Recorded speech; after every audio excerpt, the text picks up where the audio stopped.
पहलगाम में आतंकी हमले की घटना के बाद पीएम मोदी काफी गुस्से में है। पीएम मोदी ने खुले मंच से आतंक के खात्मा की कसम खाई है। पीएम मोदी ने कहा है कि पहलगाम की धरती को जिन आतंकियों ने रक्त रंजित किया और जिन्होंने इसकी साजिश रची, उन्हें ऐसी सजा मिलेगी जो उन्होंने कल्पना में भी नहीं सोचा होगा। पीएम मोदी ने कहा है कि आतंकियों के जमीन को अब मिट्टी में मिलाने का वक्त आ गया है। वहीं गृह मंत्री अमित शाह ने राष्ट्रपति द्रौपदी मुर्मू से मुलाकात कर उन्हें जानकारी दी है। मतलब जिस तरह से सरकार एक्शन में है, उससे साफ है कि बड़ी कार्रवाई की तैयारी है। वहीं पाकिस्तान से बढ़ी तनातनी के बीच भारत ने लेजर गाइडेड मिसाइल का सफल परीक्षण किया है। अरब सागर में आईएनएस सूरत से लेजर गाइडेड मिसाइल का सफल परीक्षण किया गया है। यह परीक्षण बिहार की धरती से पीएम मोदी की आतंकियों को पूरे विश्व में ढूंढ ढूंढ कर खत्म करने के ऐलान के बाद किया गया है। उधर भारत के इस एक्शन से पाकिस्तान भी घबरा गया है। पाकिस्तान ने अरब सागर के लिए नोटम यानी कि वायु सैनिकों और नौ सैनिकों को नोटिस जारी किया है। साथ ही अपनी सेना को पूरी तरह अलर्ट पर रखा है। इससे पहले भारत ने 1960 से चली आ रही इंडस ट्रीटी खत्म करने के साथ अटारी बॉर्डर को भी बंद करने का ऐलान किया है। वहीं भारत स्थित पाकिस्तान उच्चायोग के स्टाफ को कम करने का आदेश दिया है और पाकिस्तान से अपने स्टाफ को वापस बुलाने का भी फैसला लिया है। इसके अलावा सभी पाकिस्तानियों के वीजा को भी रद्द कर दिया गया है और फिलहाल जितने भी पाकिस्तानी यहाँ मौजूद हैं, उन्हें भारत छोड़ना होगा। वहीं कश्मीर में भी कार्रवाई तेज है। सुरक्षा बलों ने पूरे दक्षिण कश्मीर में 250 से ज्यादा ओवरग्राउंड वर्कर्स को हिरासत में लिया है। इसके अलावा कश्मीर में करीब 1200 ऐसे लोगों को भी हिरासत में लिया गया है जो आतंकवाद से संबंधित मामलों में आरोपी हैं। जम्मू कश्मीर के पहलगाम में आतंकी हमले के बाद हर तरफ गुस्से का माहौल है। इस बीच कश्मीर के जो छात्र देश के अलग अलग राज्यों में रह रहे हैं, उनके साथ कथित तौर पर मारपीट की खबरें सामने आ रही है। इस मामले पर जम्मू और कश्मीर के मुख्यमंत्री उमर अब्दुल्ला ने चिंता व्यक्त की है और संबंधित राज्य सरकारों से संपर्क कर अतिरिक्त सुरक्षा सुनिश्चित करने का अनुरोध किया है। पहलगाम हमले के बाद लोग कश्मीर की बुकिंग भी कैंसिल कर रहे हैं। वहीं उमर अब्दुल्ला ने देश के लोगों से ये भी अपील की है कि मेहरबानी करके कश्मीरियों को दुश्मन मत समझिए। हम दुश्मन नहीं है, हमने भुगता है 35 सालों में। जम्मू कश्मीर के लोग अमन के दुश्मन नहीं हैं। ये हमारी मर्जी से नहीं हुआ, हमें इन सब से निकलना होगा। वहीं पंजाब के फिरोजपुर जिले की पाकिस्तान से लगी अंतर्राष्ट्रीय सीमा पर बुधवार को गलती से पाकिस्तान में प्रवेश कर गए बीएसएफ के जवान को पाक रेंजर्स ने हिरासत में ले लिया है। सेना के अधिकारी जवान को वापस लाने की कोशिश कर रहे हैं। इस खबर में आगे आपको बताएंगे सब कुछ डिटेल में कि कैसे पीएम मोदी ने किया है तगड़ा प्रहार और कैसे विपक्ष के लोग इस मुद्दे पर भी राजनीति कर रहे हैं। तो बने रहिए हमारे साथ अंत तक और देखिए हमारी एक खास रिपोर्ट। साथ ही आप दर्शकों से विनम्र निवेदन है कि अगर अब तक आपने चैनल को सब्सक्राइब नहीं किया है तो अभी कर लीजिए। सुप्रीम कोर्ट बनाम संसद के बीच शक्तियों को लेकर बहस जारी है। हाल ही में बीजेपी सांसद निशिकांत दुबे ने कहा था कि अगर सुप्रीम कोर्ट को ही कानून बनाना है तो संसद को बंद ही कर देना चाहिए। वहीं इस मुद्दे को लेकर उपराष्ट्रपति जगदीप धनखड़ ने एक बार फिर टिप्पणी करते हुए कहा है कि संसद सर्वोच्च है और चुने हुए प्रतिनिधि ही असली मालिक हैं। संवैधानिक पद पर बैठे हर व्यक्ति का प्रत्येक शब्द देश के हित में होता है। वहीं निशिकांत दुबे के बयान के खिलाफ दायर याचिका पर सुप्रीम कोर्ट सुनवाई के लिए तैयार हो गया है। याचिकाकर्ता ने मांग की थी कि दुबे के खिलाफ अवमानना का केस चले। वहीं शीर्ष अदालत और संसद के बीच शक्तियों को लेकर बहस के बीच जज पर भी सवाल उठ रहे हैं। एक जज दूसरे जज पर आरोप लगा रहे हैं। वहीं पिछले महीने 14 मार्च को दिल्ली हाई कोर्ट ने जज यशवंत वर्मा के आवास के एक स्टोर रूम में आग लगी थी, जहां पर उनके घर में बड़ी मात्रा में कैश मिला था। हालांकि जस्टिस यशवंत वर्मा ने दावा किया कि स्टोर रूम में उन्होंने या उनके परिवार वालों ने कभी भी कोई कैश नहीं रखा और उनके खिलाफ साजिश की जा रही है। वहीं अब सवाल उठ रहा है कि क्या सुप्रीम कोर्ट के पूर्व सीजेआई डीवाई चंद्रचूड़ के खिलाफ केस दर्ज होगा। राष्ट्रपति को एक ऐसी शिकायत की गई है जिससे पूर्व सीजेआई की गरिमा पर बात आ गई है। क्या पूर्व सीजेआई सिर्फ अपनी लेगेसी की ही चिंता में थे? उन्हें ये डर था कि आखिर उनके रिटायर होने के बाद लोग उनके कार्यकाल को कैसे देखेंगे, इसीलिए उन्होंने सिर्फ देश में हंगामा पैदा करने वाले केसों को छुआ और उनको भी किसी अंतिम परिणाम तक पहुंचाए बिना देश में एक बेकार की बहस छोड़कर रिटायर हो चले। जो कोर्ट और जजों की कार्रवाई और नैतिकता में स्पष्टता लेकर आ सके, ऐसे सारे ही मामले अधर में ही लटके रह गए उनके कार्यकाल में और अब उनकी शिकायत भी हो रही है।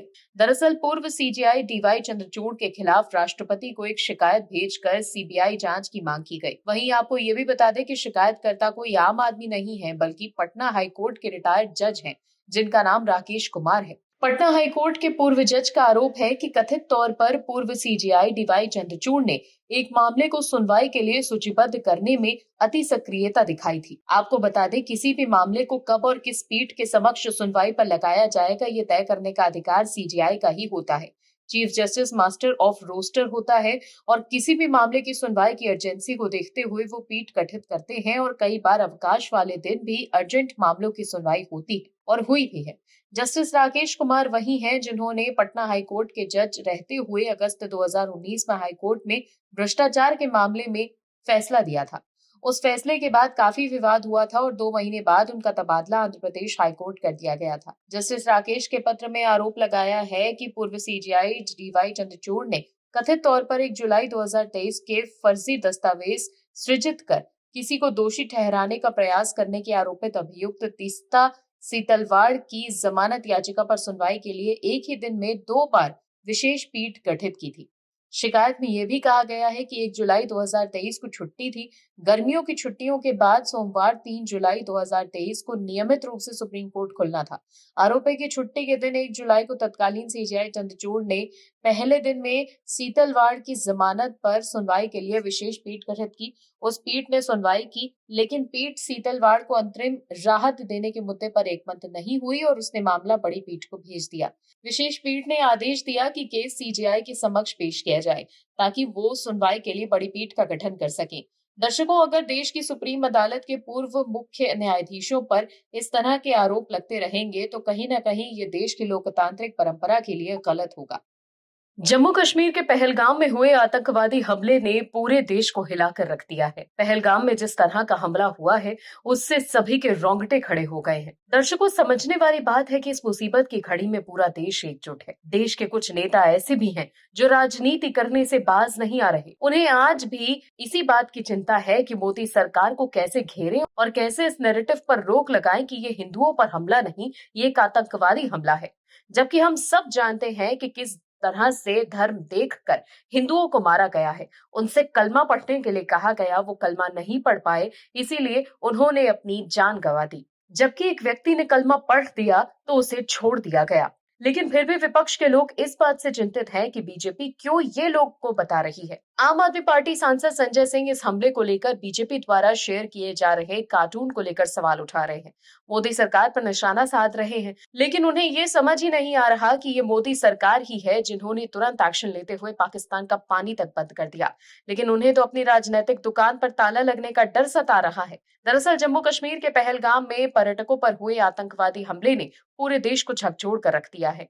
इस हमले को लेकर आम आदमी पार्टी ने केंद्र और खुफिया एजेंसियों पर सवाल उठाते हुए सरकार से जवाबदेही की मांग की है। प्रेस कॉन्फ्रेंस में संजय सिंह ने इस हमले की कड़ी निंदा की और इसे 2 धर्मों के बीच नफरत फैलाने की साजिश करार दिया। संजय सिंह ने कहा है कि इस दुर्दांत घटना की पूरा देश आलोचना कर रहा है। पूरा देश गुस्से में, दुख में डूबा हुआ है। आतंकवादियों को उन्हीं की भाषा में जवाब देने की मांग की जा रही है, लेकिन बीजेपी वाले इस हमले की पीड़ित महिला और मृतक पति पर कार्टून बना रहे हैं। ये बेहद शर्मनाक है। संजय सिंह ने कहा है कि एक बेबस महिला जो अपने पति की लाश के पास बैठी हुई है, उसका कार्टून बनाया जा रहा है और उस पर लिखा जा रहा है धर्म पूछी जाती है, जाति नहीं। ये आपकी मानसिकता है। संजय सिंह ने यह भी कहा कि धर्म पूछकर मारा है, ये मीडिया के जरिए बाहर आ गया है और इसके समर्थन में एक भी व्यक्ति नहीं। आतंकी देश में नफरत फैलाने जा रहे हैं। इसके अलावा संजय सिंह ने सवाल उठाते हुए ये भी कहा कि आतंकी हमले का शिकार बने सैलानियों की सुरक्षा को लेकर सरकार की गंभीर चूक सामने आई है। जब ऐसी बड़ी घटना हो सकती थी तो क्या कोई खुफिया अलर्ट पहले से नहीं था? उन्होंने ये भी सवाल उठाया कि क्या सैलानियों की सुरक्षा के लिए पुलिस या सेना की कोई तैनाती की गई थी। उन्होंने आरोप लगाया कि सरकार को चाहिए कि वो इस हमले की पूरी पारदर्शिता के साथ जांच कराएं और विपक्ष को भरोसे मिले। अब वक्त आ गया है जब सरकार को जवाब देना चाहिए कि आखिर कब तक मासूम नागरिक आतंकवाद का शिकार बनते रहेंगे। इसके अलावा आम आदमी पार्टी नेता संजय सिंह ने केंद्र सरकार की अग्निवीर योजना की भी आलोचना की। उन्होंने कहा कि इस योजना के तहत युवाओं को ठेके पर रखकर सेना को कमजोर किया जा रहा है। उन्होंने सरकार से मांग की कि पुरानी व्यवस्था की तरह स्थायी भांति ही बहाली की जाए ताकि देश की सुरक्षा से कोई समझौता ना हो। लेकिन सवाल यह है कि अग्निवीर योजना से पहले क्या हमले नहीं होते थे? तब तो और ज्यादा आतंकी हमले होते थे। वहीं पहलगाम में हुए आतंकवादी हमले के बाद भी पीएम मोदी ने बिहार के मधुबनी से कड़ा संदेश दिया था। उन्होंने कहा कि पहलगाम के आतंकवादियों को छोड़ा नहीं जाएगा, उन्हें मिट्टी में मिला दिया जाएगा। पंचायती राज दिवस के मौके पर बिहार में विकास परियोजनाओं का शिलान्यास और लोकार्पण करते हुए उन्होंने ये बात कही। उन्होंने 22 अप्रैल को जान गंवाने वालों को श्रद्धांजलि भी दी। वहीं भारत सरकार ने 1960 से चली आ रही इंडस ट्रीटी खत्म करने के साथ अटारी वाघा बॉर्डर को भी बंद करने का ऐलान किया। भारत में स्थित पाकिस्तान उच्चायोग के स्टाफ को कम करने का आदेश दिया गया। पाकिस्तान से अपने स्टाफ को वापस बुलाने का फैसला लिया गया। इसके अलावा सभी पाकिस्तानियों के वीजाओं को रद्द कर दिया गया। फिलहाल जितने भी पाकिस्तानी यहाँ मौजूद हैं, उन्हें भारत छोड़ना होगा। पीएम मोदी ने साफ कर दिया है कि आतंकियों को बख्शा नहीं जाएगा। अमित शाह मोर्चा संभाले हुए हैं, वहीं रक्षा मंत्री राजनाथ सिंह ने भी चीफ ऑफ डिफेंस स्टाफ, तीनों सेनाओं के प्रमुख और राष्ट्रीय सुरक्षा सलाहकार अजीत डोभाल के साथ एक अहम बैठक की है। पीएम मोदी भी अजीत डोभाल के साथ बैठक कर चुके हैं। वहीं नए वक्फ कानून को लेकर मोदी सरकार के खिलाफ सुप्रीम कोर्ट में लड़ाई लड़ने वाले वकील और राज्यसभा सांसद कपिल सिब्बल भी अब सरकार के साथ खड़े नजर आ रहे हैं। लेकिन कपिल सिब्बल जो सोच रहे हैं उससे भी बड़ा प्रहार पीएम मोदी करने वाले हैं। देश के लोग चाहते हैं कि सीधा एक्शन हो, बातचीत नहीं, और ना ही किसी तरह का वीआईपी ट्रीटमेंट देने की जरूरत है। सीधा वार, नो कोर्टबाजी, यानी कि अब संघर्ष भीषण होगा, किसी तरह का विराम नहीं लगेगा अब। वहीं कपिल सिब्बल ने भी बड़ी मांग कर दी है। दर्शकों, जम्मू कश्मीर के पहलगाम में हुए आतंकी हमले के बाद लगातार सख्त कार्रवाई की मांग हो रही है। हमले में शामिल 2 आतंकी पाकिस्तानी भी थे। लोगों की मांग है कि पाकिस्तान को सबक सिखाया जाए। लेकिन इस बीच पहलगाम आतंकी हमले के मुद्दे को अंतर्राष्ट्रीय मंच पर ले जाने की मांग लिबरल गैंग ने कर दी है। इस बार ये मांग करने वाले कपिल सिब्बल हैं। कपिल सिब्बल ने कहा है कि मासूम लोगों को मारा गया है। कुछ दिन पहले पाकिस्तान आर्मी चीफ असीम मुनीर का बयान आया था और घटना हुआ है। कपिल सिब्बल ने कहा है कि इसके लिए जिम्मेदार लोगों पर अंतर्राष्ट्रीय न्यायालय में मुकदमा चलाया जाना चाहिए। मैं गृह मंत्री अमित शाह से आग्रह करता हूं कि वे पाकिस्तान को आतंकी देश घोषित करें और अंतर्राष्ट्रीय अपराध न्यायालय में जाएं। मुझे यकीन है कि विपक्ष इस पर साथ देगा। कपिल सिब्बल भी अब ये सोच रहे हैं कि विपक्ष को भी मोदी सरकार का साथ देना चाहिए।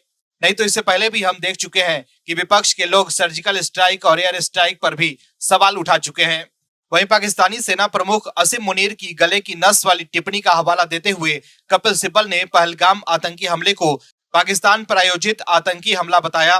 दर्शकों, ये 100% सच है कि पाकिस्तान की शह पर यह हमला हुआ है और वो स्वयं में एक आतंकवादी राष्ट्र है। लेकिन इस मामले को अंतर्राष्ट्रीय कोर्ट में लेकर जाना ठीक नहीं होगा। इस मामले पर भारत का स्पष्ट रुख है कि भारत पड़ोसी देश पाकिस्तान के साथ मसले खुद ही निपटा लेगा। भारत का स्टैंड साफ है कि कश्मीर और उससे जुड़ा कोई भी मामला अंतर्राष्ट्रीय नहीं है और इसे किसी भी अंतर्राष्ट्रीय मंच पर नहीं ले जाया जाएगा। कश्मीर का सीमा विवाद का मामला हो या फिर पाकिस्तान का कश्मीर के बड़े हिस्से पर अनाधिकृत कब्जा, भारत इसे द्विपक्षीय तरीके से हल करने की बात करता आया है। अंतर्राष्ट्रीय स्तर पर कश्मीर का मुद्दा ले जाना भारत के लिए कभी भी लाभदायक नहीं रहा है। भारत के पहले प्रधानमंत्री जवाहरलाल नेहरू ये गलती कर चुके हैं। आजादी के बाद पाकिस्तान द्वारा कश्मीर पर किए गए हमले को वो संयुक्त राष्ट्र ले गए थे। इसके बाद कश्मीर का मामला फंस कर रह गया और भारतीय सेना के आगे बढ़ने के बजाय भारत को भी सीज फायर करना पड़ा। इसके चलते कश्मीर का कुछ हिस्सा पाकिस्तान के अनाधिकृत कब्जे में चला गया। ये स्पष्ट हो चुका है कि ये अंतर्राष्ट्रीय मंच भारत को लेकर पक्षपात करते हैं। अंतर्राष्ट्रीय मंच पर किसी भी मामले को लेकर जाने का ये मतलब होगा कि भारत इन मामलों में अपने स्तर पर हल नहीं कर सकता। अंतर्राष्ट्रीय मंच पर मदद मांगना दिखाएगा कि भारत अकेले ही पाकिस्तान को दंडित नहीं कर सकता है। कपिल सिब्बल को ये याद रखना चाहिए कि मोदी सरकार पाकिस्तान को उसके पापों के लिए करारा जवाब देना जानती है। पाकिस्तान का एक ही इलाज है जो मोदी सरकार करती आई है। 2016 में आतंकी कैंपों पर सर्जिकल स्ट्राइक और 2019 में बालाकोट में हवाई हमला कर मोदी सरकार दिखा चुकी है कि पाकिस्तान को कैसे जवाब देना है और पहलगाम का जवाब इससे भी बड़ा होने की उम्मीद है, जिसको लेकर पीएम मोदी और गृह मंत्री अमित शाह ने तैयारी शुरू कर दी है और कभी भी पाकिस्तान पर प्रहार हो सकता है। फिलहाल सरकार ने आतंकवाद पर चोट देने के लिए पाकिस्तान के खिलाफ कई कड़े फैसले लिए हैं। सरकार ने पाकिस्तान के साथ सिंधु जल समझौता को रोक दिया है। इसके अलावा भारत में रह रहे सभी पाकिस्तानी नागरिकों के वीजा रद्द कर उन्हें 1 मई तक भारत छोड़ने का आदेश दिया गया है। Bureau report, OMH news. आप दर्शकों से विनम्र निवेदन है कि चैनल को सब्सक्राइब जरूर करें।